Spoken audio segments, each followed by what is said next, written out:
8-ші жұп бас ми нерві, кіреберіс ұлу нерві, нервус вестибуля кохлеарис.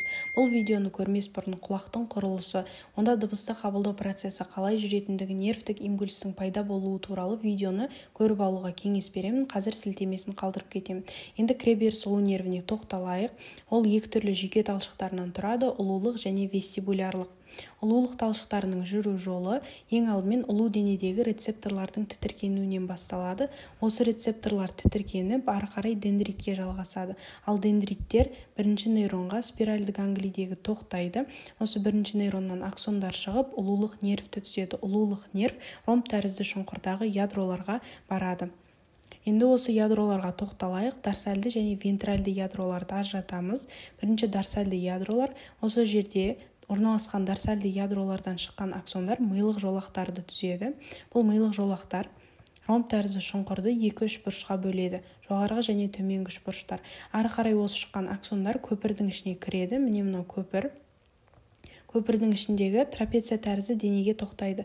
Бұл жерде енді 3-ші нейрондар. Ал дорсальды ядроларда 2-ші нейрондар орналасқан еді.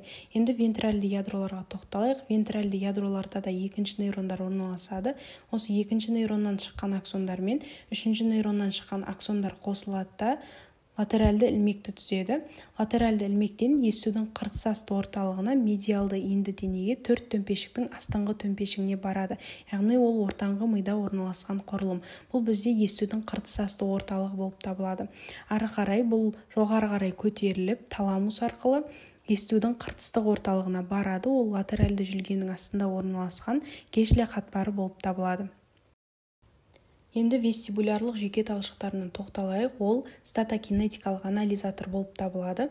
Ең алдымен кіреберісте осындай дендриттер орналасады. Сол дендриттер тітіркенеді. Сосын бірінші нейронға тоқтайды. Бірінші нейрон вестибулярлы түйінде орналасқан. Сол вестибулярлы түйіннен шыққан аксондар вестибулярлы нерв талшықтарын түзеді. Солар енді ромб тәрізді шұңқырға тоқтайды.